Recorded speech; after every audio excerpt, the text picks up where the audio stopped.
ಅದ ಅಷ್ಟು ಹೇಳಿದ್ರೆ ಮುಗಿದಲ್ಲ. ಪಾಕಿಸ್ತಾನ ಬರ್ತಾರ ಆಟೋಮೆಟಿಕ್ಲಿ ಡೈವರ್ಟ್ ಆಗಿಬಿಡುತ್ತೆ. ಬಾಗಲಕೋಟೆ ಹೋಗೋ ಬದಲಾಗ ಗದಗ ಕಡೆ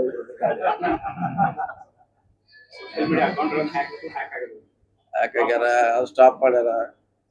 ಕಾಂಗ್ರೆಸ್ ಜನತಾ ಪಾರ್ಟಿದು ಸ್ಟಾಪ್ ಮಾಡಿದಾರೆ. ಇನ್ನೊಮ್ಮೆ ಜಾಸ್ತಿ ಆಗ್ತಾ ಇದಾರೆ. ಅದು ಅದಾಗಬಾರ್ದಂತ ಒಂದು ಬಿಜೆಪಿ ಪಕ್ಷಕ್ಕಿಂತ 3 ದಿವಸದಲ್ಲಿ ಇನ್ನೊಂದು ಯಾವ್ದು ದೊಡ್ಡದಾಗಿ ಬಿಟ್ಟಿತ್ತು. ಹಿಂಗಾಗಿ ಅದನ್ನ ಅವ್ರು ಈಗಾಗಲೇ ಸ್ಟಾಪ್ ಮಾಡಿದ್ದಾರೆ. ಅಂದ್ರೆ ಇದು ನೋಡಿದ್ರೆ ಎಲ್ಲೋ ಒಂದ್ ಕಡೆ ಬಿಜೆಪಿ ಅವ್ರದ್ದು ಅಷ್ಟು ಮಟ್ಟಿಗೆ ದೊಡ್ಡ ಮಟ್ಟ ಫಾಲೋವರ್ಸ್ ಎಲ್ಲ ನೋಡಿದ್ರೆ ವಿಚಲಿತ ಆದಂಗೆ ಅನ್ಸುತ್ತೆ. 100% ಅದೇ ಹೇಳಲ್ಲ. ಅದನ್ನ ನೋಡಿ ದೇಶಕ್ಕೆ ಏನು ಅವಶ್ಯಕತೆ ಇದೆ ಅದನ್ನು ಮಾಡ್ಲಿಕ್ಕೆ ಅವ್ರು ಪ್ರಯತ್ನ ಮಾಡ್ತಾರೆ. ಸಿಎಂ ಅವರು ಕೂಡ ಸಿದ್ದರಾಮಯ್ಯ ಅವರು ಆಯಾಮ ಕಾಂಗ್ರೆಸ್ ಟಿ ಶರ್ಟ್ ವಿಮರ್ಶನ ಮಾಡೋ ಮೂಲಕ ಮಾಡಿದ್ರೆ ಎಲ್ಲರೂ ಒಂದೇ ಪ್ಲಾಟ್ಫಾರ್ಮ್ ಬರ್ತಾರೆ.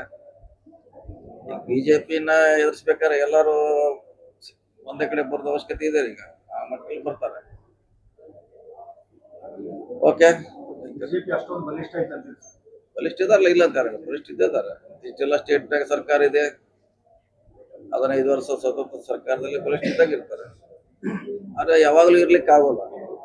ಜನರ ಭಾವನೆಗೆ ವಿರೋಧವಾಗಿ ನಾವು ಹೋದ್ರೆ ಒಂದಷ್ಟು ಜನ ನಮಗೆ ಬುದ್ಧಿ ಕಲಿಸ್ತಾರೆ. ಓಕೆ.